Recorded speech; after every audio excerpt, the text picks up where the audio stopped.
Hi Paula, hello ladies, and hello to everyone else watching. I'm Liz from Baltimore, back again in your kitchen. Today I'm focusing everything on side dishes, and I'm bringing to you a fantastically luscious, really delicious Philadelphia cream cheese mac and cheese. Today we'll be using, of course, our star, the Philadelphia cream cheese, a small onion, 4 cloves of garlic, a large cup of frozen peas, sharp cheddar cheese, a 1/4 cup of sun-dried tomatoes, some Parmesan cheese, and of course some little mini piccolini shells. Now I've already salted and I have boiling a pot of water, so I'm going to add in only half of this box of mini shells. Great. And we're actually going to cook these about 6 minutes because we don't want to overcook them since we're going to be baking. And the reason I'm only using half is because this is side dishes. We have 4 little mini individual dishes, and therefore we don't need to use an entire pound of pasta. Now let's heat some olive oil. And you'll put this on medium heat. And we're going to begin dicing up our onion and garlic. So like I said, a small onion, we just slice it down. And you'll give this a chop. You want it to be in little cubes. You don't want them to be too big. You just want to add it in there for the flavor. Now we will add this right into our olive oil and onto our garlic. The easiest way to do garlic, take the little clove, place your knife over top and smash right down on it. It just falls out so easy, and this is my favorite part of cooking. And if you saw my other videos, you know it's almost like a little workout.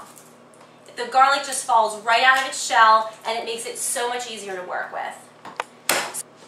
And we just smash, and it falls right out. Smash and release.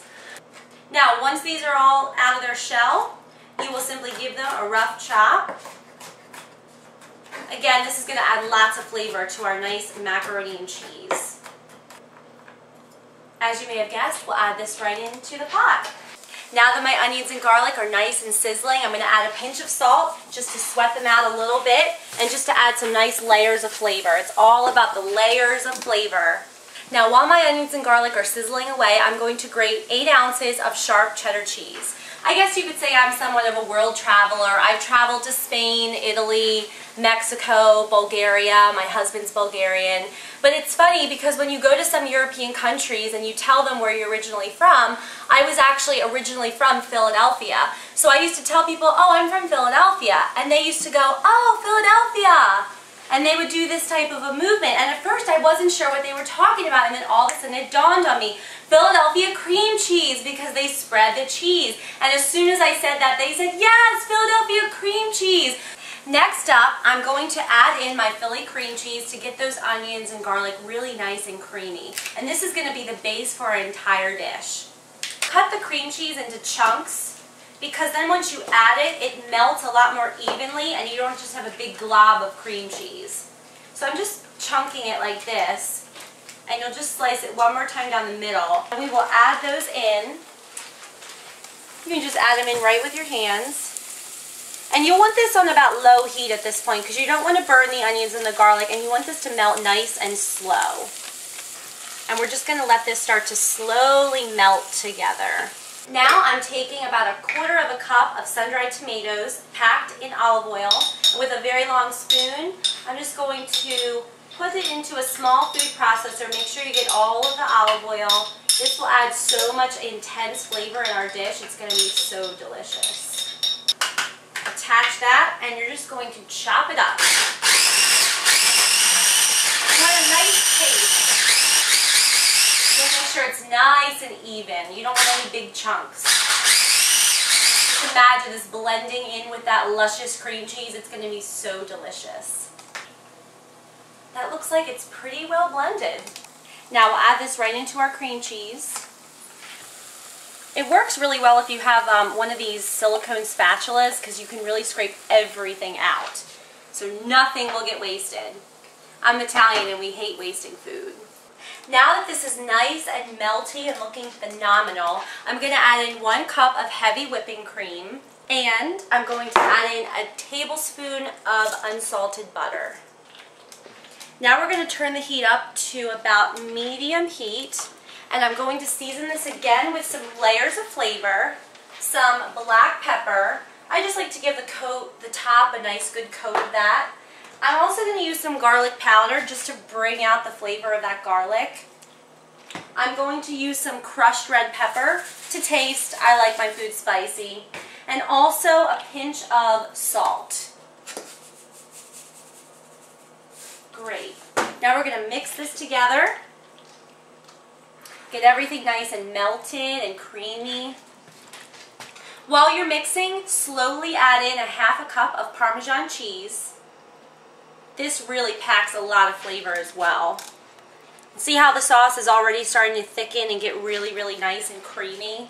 We haven't even added in the sharp cheddar yet. You never want it to boil, but just as soon as it starts to bubble, you want to slowly add in handfuls of your cheese. And make sure that you reserve about a cup or a ½ cup of this because we're going to top everything with that. Slowly mix in this cheese so it gets nice and melted. And you definitely don't want to do it all at once. You've got to do it in little handfuls because that way it won't clump up and it gets nice and mixed in. It gets that nice creamy texture that we're looking for. Now we will slowly add in our cup of peas. Get those nice and coated in that delicious cheesy mixture. Let's add in our pasta slowly. And while you're adding it in, you want to just give it a nice stir to coat everything together. Add a pinch more pepper and a tad bit of salt and give this a final stir. I've arranged our 4 little serving dishes in this nice platter here, baking platter, and with some cooking spray, you will just spray each of the dishes just so things don't stick. You could use butter, but if you're trying to stay a little bit on the lighter side, cooking spray is the way to go. You can use a large spoon. You don't want to use too big of a spoon because for these small dishes, it might overflow. And you'll fill them up just about all the way, like that. These smell so delicious. That extra cheese that we had left over, we're just going to top right on there.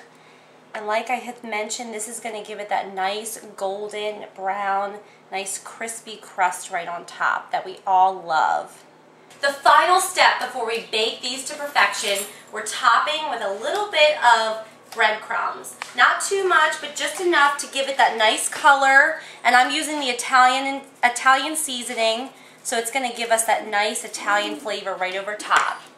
Preheat your oven to 360 degrees and we'll bake these until they're golden brown and gooey on the inside. We'll bake these for 10 minutes and then let them broil for 3. These are perfect! Take a look.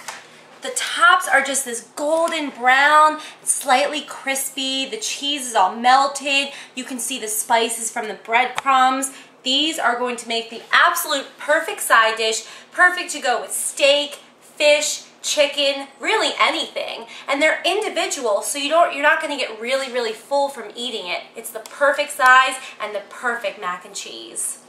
Let's dig in. You can just see that crust. And look at this fantastic bite.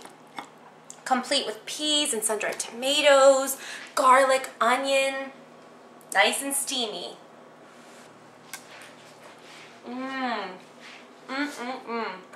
That is so creamy. And it all just comes from that Philadelphia cream cheese. It tops it off, it gives it a nice creamy finish. Put it in there with that sharp cheddar, and this dish will knock your socks off. It's the perfect side dish, and I can't wait for you to try it. So I hope that you'll keep watching me, Elizabeth Todorova, in The Real Women of Philadelphia. I'll be bringing you tons more of my delicious Philadelphia cream cheese recipes. Keep watching. See you next time.